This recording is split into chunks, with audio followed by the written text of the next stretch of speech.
Are you seriously calling the cops on your own wife? Jessica screamed at me, her mascara streaking down her face as blue and red lights flashed through our living room window. The cops hadn't even walked inside yet, but the neighbors were already gathering outside to see the spectacle. I stood in the middle of the chaos, holding her phone in one hand and the thick folder of printed evidence in the other, screenshots, messages, photos, proof of her 2-year affair and something even uglier, identity theft, fraud, and a trail of crimes she thought I'd never uncover. Let me rewind, because you need to understand how a regular guy like me ended up calling the police on the woman he once promised forever to. I'm Dave Turner.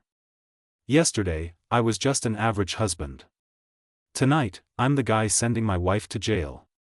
It started about 40 minutes earlier, on what was supposed to be a quiet Friday night. I just poured myself a drink when I got an email notification: "Your cloud storage is almost full." I groaned. Jessica and I shared a cloud account, photos, files, boring adult stuff. Figured I'd delete some old files and make room. But what I found wasn't old tax returns or dog pictures. No.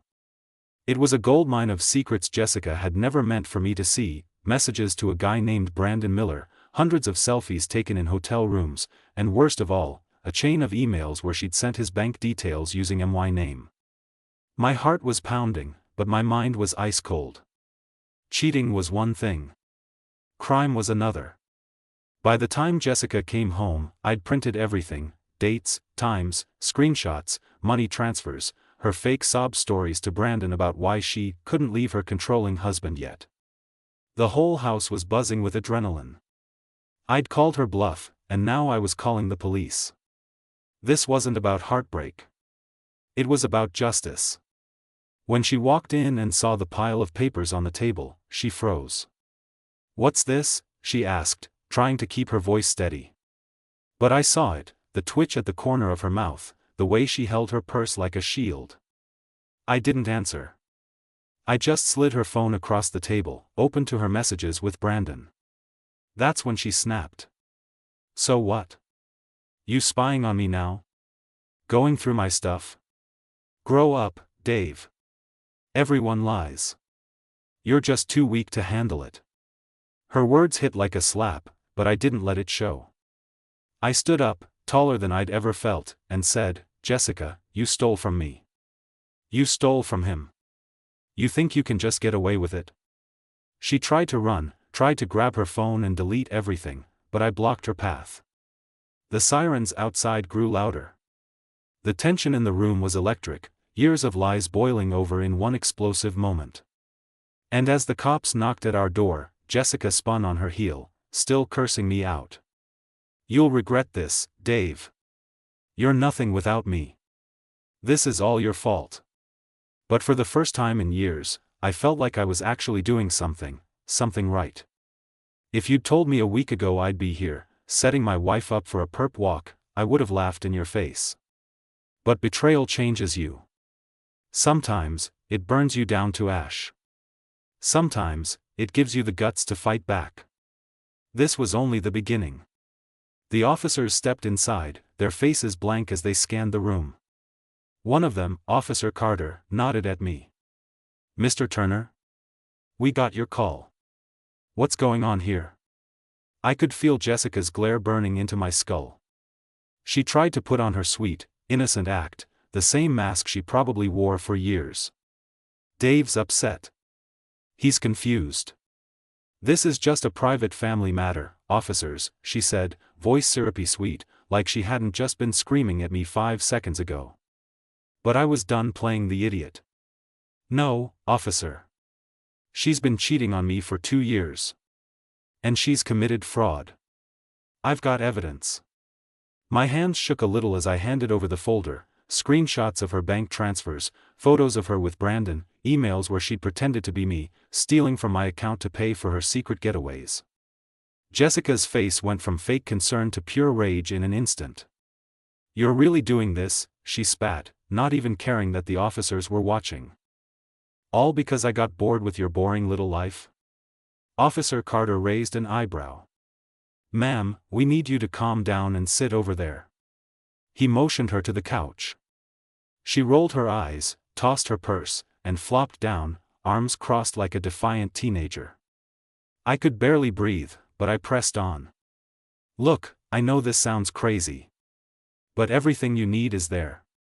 She's been stealing from me, using my name to open credit lines, sending my money to her boyfriend. And she thought she'd never get caught. The second officer, Martinez, thumbed through the stack of papers.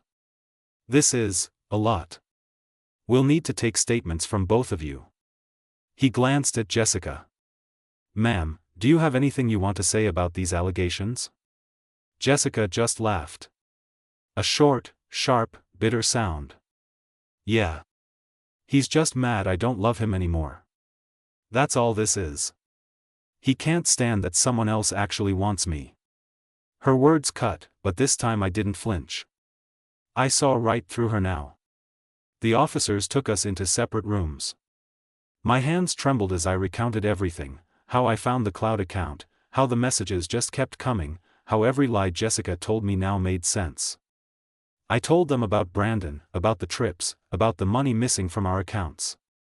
I showed them the videos, the emails, everything. Every second felt like I was peeling back layers of my own stupidity. How did I miss this?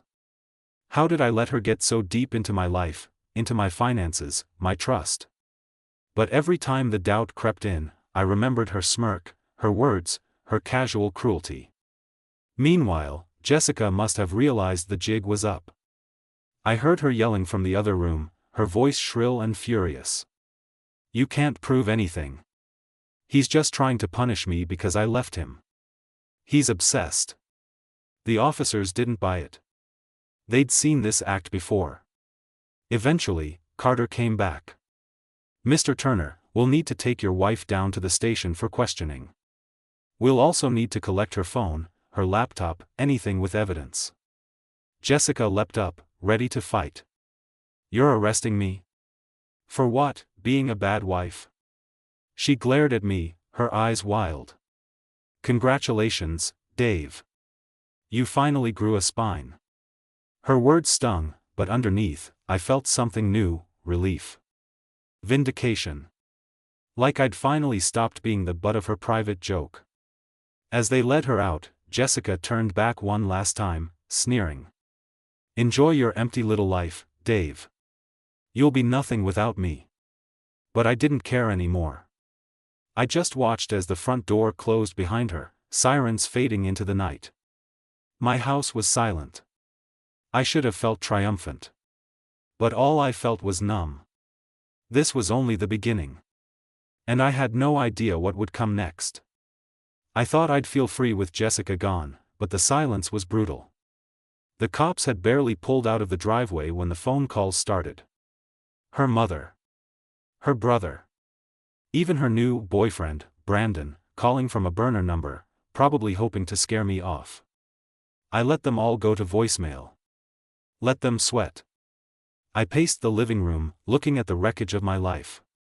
Half of our wedding photos still hung on the walls, mocking me. Her perfume lingered in the air. But the folder in my hand was real, cold, hard proof of everything she'd done. It was fuel for the next move. It wasn't enough to just catch her. Jessica had spent years playing me for a fool, draining our savings, forging my signature, making me the villain in her little soap opera. She wasn't going to walk away and play the victim. Not this time. So I started making calls. First, my lawyer, a shark named Linda Matthews. She didn't gasp or stutter when I explained what Jessica had pulled. Good. You've got evidence. We'll hit her with divorce papers tomorrow. Restraining order, too. She's toast. Her confidence was contagious. Next, I called the bank. Froze every joint account. Reported fraud. Changed every password I owned. If Jessica wanted chaos, she could choke on it. But even as I locked things down, Jessica was busy. She called me from the police station, voice syrupy, suddenly playing the victim. Dave, please. You don't understand. This is all a big misunderstanding. I never meant to hurt you. I I was lonely, and Brandon, he was there for me when you weren't. We can fix this. Don't let them press charges. I'll come home, I'll explain everything. I almost laughed in her face. You're only sorry you got caught, Jess. Save it for the judge. I hung up before she could get another word out. 10 minutes later, my phone buzzed again. This time, it was Brandon. You think you're a tough guy, man? Jessica told me all about you, how you're obsessed, how you control her. She's not going down for this. You want a fight, you've got one. I kept it cool. Tell it to the cops, Brandon. You're in deep, too. Then I blocked his number. With the house finally quiet, I sat at the kitchen table and sorted through the cloud account one last time. The further I dug, the uglier it got. Jessica and Brandon bragging about how easy it was to trick me, how stupid I was for trusting her. Photos of them in my car, in my bed, drinking wine from our wedding glasses. That was the final straw. By morning, my lawyer had drafted the divorce papers and lined up a court date. She'd even contacted the DA. Turns out, using someone's identity for financial gain isn't just relationship drama. It's a felony. Jessica tried calling again. Left a voicemail this time, voice like ice. You're going to regret this, Dave. I have friends. I know things about you. You want to play dirty? Fine. Let's play. But the more she threatened, the less I cared. She could drag my name through the mud all she wanted, at least now I knew the truth. For the first time in years, I wasn't afraid. I was angry. And anger is what finally made me move. As the sun came up, I took our wedding photo off the wall, smashed the glass, and threw it in the trash. I wasn't her punching bag anymore. Let Jessica spin her stories. Let her run her mouth. I had evidence, a plan, and finally, the will to fight back. The real battle had only just begun. The day after Jessica's arrest, news of the scandal started to spread like wildfire. I woke up to a dozen texts and missed calls, her friends demanding my side of the story, my coworkers whispering, neighbors watching from their windows. By noon, everyone seemed to know what had happened, or at least their own twisted version of it. Some people avoided me. Others wanted the juicy details. The small-town gossip machine was in overdrive. But I wasn't hiding. I went to work like nothing happened. If anyone tried to get clever, I shut them down with a single look. I wasn't the weak, clueless husband anymore. I was the guy who caught his wife and her loser sidekick red-handed, and I wasn't backing down. That afternoon, my lawyer Linda called. You ready? She asked, her voice as sharp as ever. Jessica's lawyer is already trying to bargain. They want you to drop the charges if she signs the divorce papers quietly. Says she'll make things easy for you. I snorted. After what she pulled? No deal. She's going to face the music, all of it. Linda liked that answer. Good. Because the DA is interested in pressing criminal charges for identity theft and fraud. This is bigger than a messy breakup now. It felt surreal. Yesterday I was worried about bills and grocery lists. Today, I was helping the police take down my own wife for felonies. Of course, Jessica didn't stay quiet for long. Her social media blew up, vague posts about being betrayed and set up, dramatic selfies from the courthouse steps. She started texting everyone we knew, spinning the story in her favor. Dave was abusive. He controlled me. He hacked my accounts and framed me because I found happiness with someone else. Classic Jessica, never taking blame, always the victim. Brandon chimed in too, posting tough guy nonsense about how real men fight for their women and how he'd make me pay. I wasn't worried. The more they talked, the guiltier they looked. Linda told me to save everything. Every lie was just more ammo for the case. The next week, Jessica was released on bail. She came to the house to grab her things, but she wasn't alone. She brought her sister, Megan, and two of her trashiest friends as backup. The moment she stepped through the door, she started in. "You're a coward, Dave. You couldn't handle a real woman, so you ran to the cops. Pathetic." I stared her down, refusing to bite. "Take what you want, Jess. Just remember, you don't live here anymore." She smirked, snatching jewelry and expensive shoes, half of which she'd probably bought with my stolen money. Her friends glared at me like I was the villain, but I didn't care. I filmed the whole thing, just in case she tried to pull another stunt. Megan couldn't resist getting her shot in either. "You'll be sorry for this, Dave. Family sticks together." I ignored her. Let them all stick together, right out of my life. The house felt lighter once they were gone, but the chaos wasn't over. Court dates, police interviews, meetings with Linda, it became my new routine. Every day I found some new lie Jessica had told, another secret account, another friend who'd been fooled by her act. But slowly, my anger started to turn into something else, determination. I was done letting her drama run my life. She'd thrown the first punch, but I was finishing this. One evening, sitting at my kitchen table, I realized I was finally breathing easier. No more lies, no more fear. The war wasn't over, but I was finally fighting back with everything I had.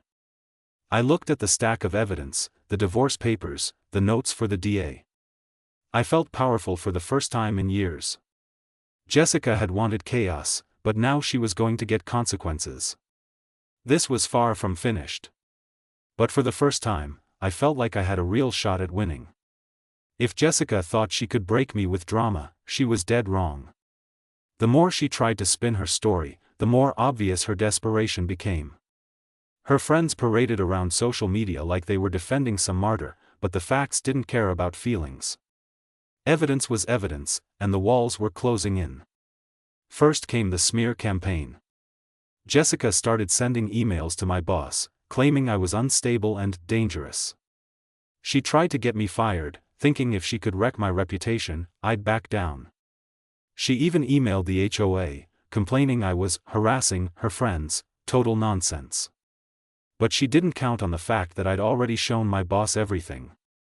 I went in before the storm hit and laid it out, the affair, the fraud, the police. He shook my hand. "Glad you're handling it. If she contacts us again, let me know." That was it. Next, Jessica sent Brandon to my house late at night, pounding on the door, yelling threats like some low-budget gangster. I didn't answer.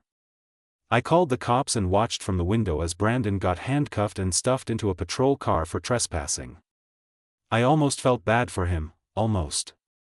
If he wanted to fight someone else's war, he could enjoy someone else's consequences. In court, Jessica tried her best Academy Award performance. Tears, shaking hands, voice trembling as she told the judge how dangerous I'd become, how I was obsessed and vindictive. She cried about being afraid for her life, because I'd exposed her crimes. The judge, a stone-faced woman named Judge Harris, wasn't buying it. She went through the stack of evidence, flipping page after page in silence. Then she looked up at Jessica. "Mrs. Turner, you're not the victim here. You need to answer for your actions." For the first time since the nightmare began, I saw real fear in Jessica's eyes. My lawyer Linda went in for the kill. "Your Honor, my client isn't interested in petty revenge. He just wants his life back, his assets protected, and justice for the fraud committed against him. All the facts are here." Jessica's lawyer tried to object, saying I was emotionally unstable. Linda handed over the clean results of a psychological evaluation I'd done, just to cover my bases. It was bulletproof. I watched Jessica's act crumble right there in the courtroom. But Jessica wasn't finished being a nightmare. She started leaving voicemails, rambling, unhinged threats and promises. "You're dead to me, Dave. You think you've won, but I'll make sure you regret this for the rest of your miserable life. I'll find someone else and take everything from you." I saved every message and sent them straight to my lawyer. The more she talked, the deeper she dug her own grave. With the criminal charges in motion, the DA subpoenaed more records. They found new layers to Jessica's scheme, other bank accounts, more forged signatures, money she'd stashed away with Brandon and maybe even another guy. This wasn't just about a broken marriage anymore. It was organized, it was cruel, and it was finally being exposed. The only time I wavered was when I looked around my empty house at night, the silence pressing in on me. Sometimes the anger and adrenaline faded, replaced by something quieter, relief. I didn't have to pretend anymore. I didn't have to smile through lies or question my sanity every time Jessica gaslit me. I was finally living on my own terms, scars and all. The divorce process dragged on, but each day I stood a little taller. I was winning, and Jessica was running out of places to hide. The endgame was coming, and I was ready. Court was chaos, and Jessica was right in the middle, performing like she was auditioning for a reality show. Every hearing, she showed up in designer outfits with a new support group in tow, girls from her yoga class, a wannabe influencer cousin, even her high school drama teacher. They whispered, rolled their eyes at me, clung to every word Jessica spat out. It was a circus, but I'd stopped caring what anyone thought. I was done being embarrassed for her, now I just wanted her exposed. The DA's investigation found more dirt every day. Jessica hadn't just stolen from me, she'd taken money from her own relatives, used my name to rack up debts at stores all over the city, and even forged my signature on a car lease for Brandon. I'll never forget the moment the DA handed over a photo of my supposed signature on a lease agreement for a car I'd never seen. The arrogance. Jessica had assumed she could write my name and no one would check twice. She'd gotten away with everything for so long that she thought she was untouchable. But now, every secret was coming to light. The judge wasn't playing games. Mrs. Turner, Judge Harris said one morning, "You are facing serious charges here: criminal identity theft, fraud, conspiracy. Your personal grievances with your husband do not excuse your actions." Jessica's only answer was to throw another tantrum, claiming I'd driven her to it. The whole room could see through her. Brandon, brought in for questioning, folded in minutes. He had no loyalty left. He blamed Jessica for everything, showed the cops messages where she bragged about scamming her idiot husband, and plotting to milk me for everything she could. Her betrayal wasn't just infidelity. It was a campaign. My lawyer, Linda, was ruthless. She presented bank records, emails, even a fake driver's license Jessica had made using my info and her own photo. I watched Jessica's hands shake as every lie got picked apart. Every time she tried to claim she just made a mistake, Linda dropped another bombshell of evidence. But Jessica wasn't done trying to poison the well. She texted old friends, posted Instagram stories about toxic men and male abuse, and even tried to get my sister to turn against me. She forgot my family had known her games for years, they'd warned me she was trouble from the start. Now, they rallied around me, blocking her numbers, sending me messages of support, telling me I was doing the right thing. I was done letting her dictate my story. Meanwhile, my own life slowly began to return. I changed the locks, sold her car, even got a restraining order when she tried to break into the house to get her stuff. I started hitting the gym again, met up with friends I'd barely seen in years, even took a solo weekend trip just because I could.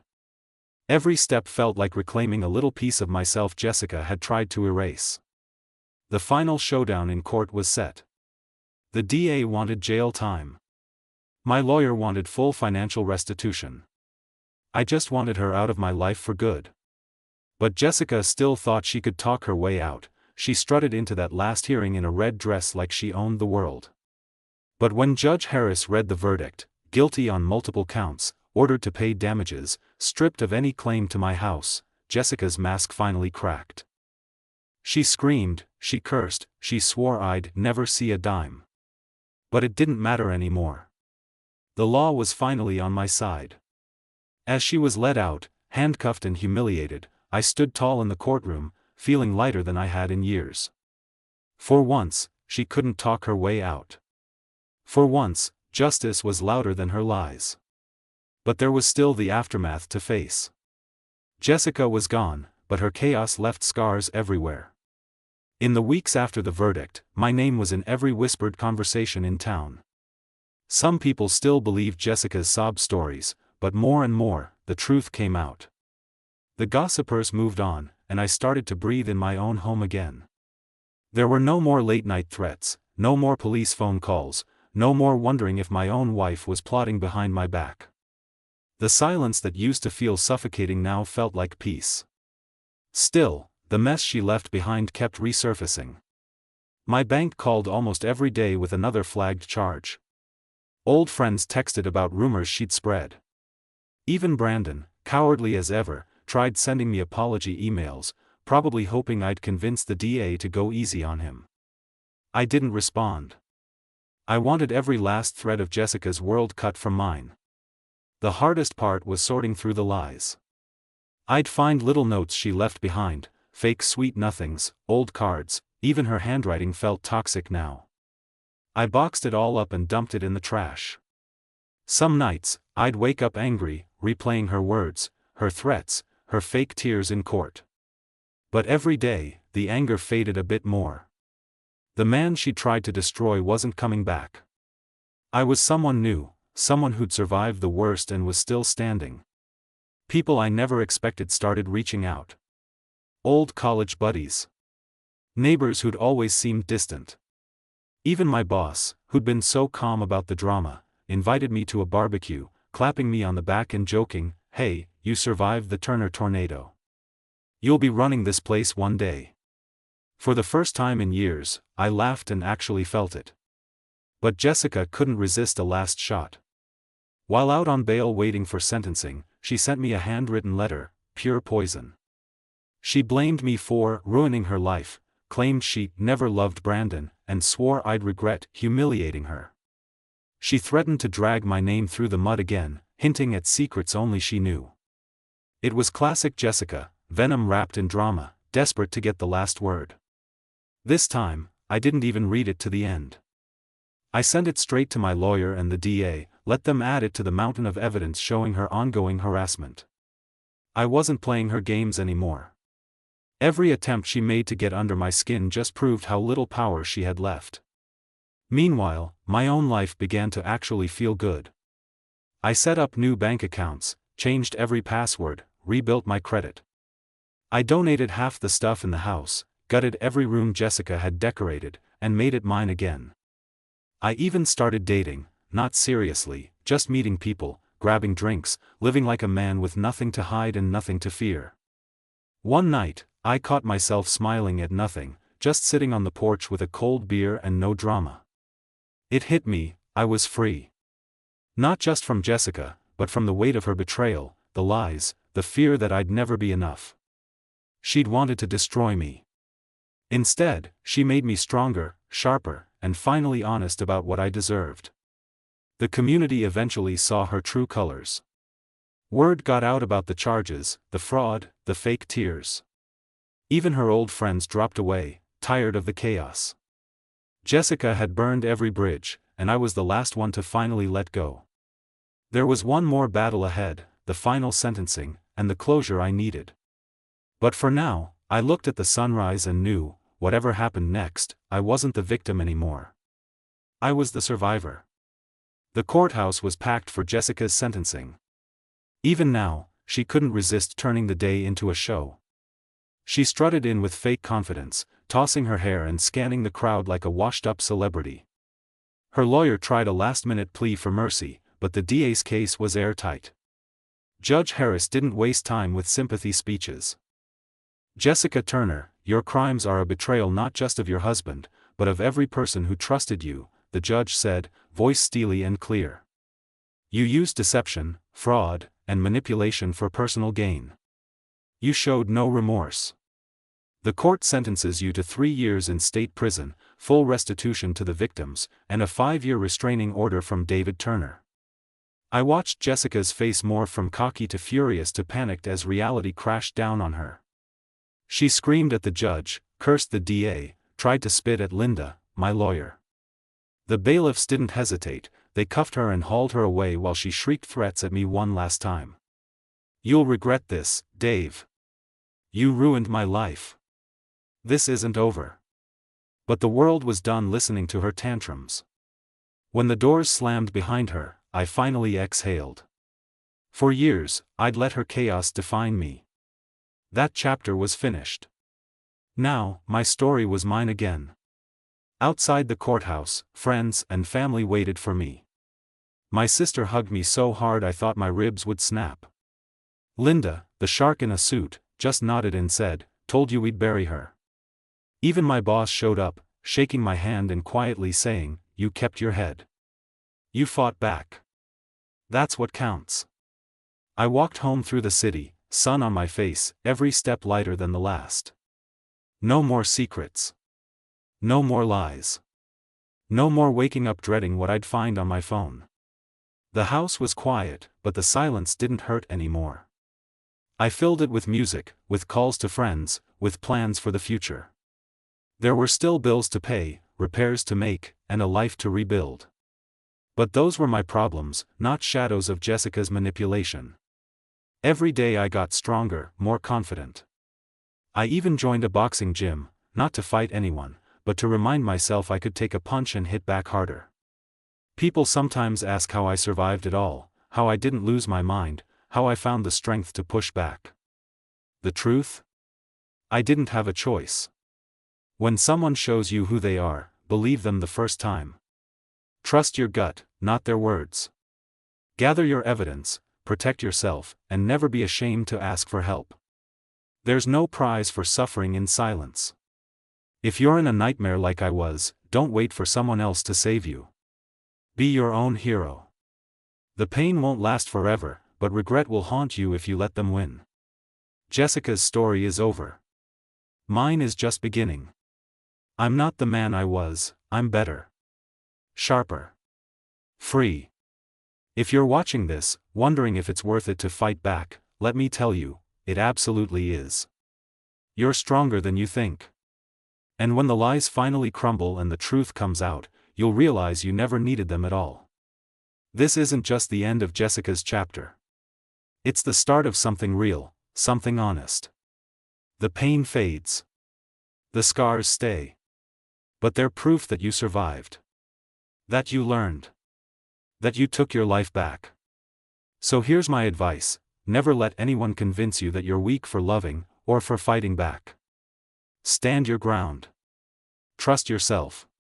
And when the storm finally passes, walk out with your head high, knowing you beat it.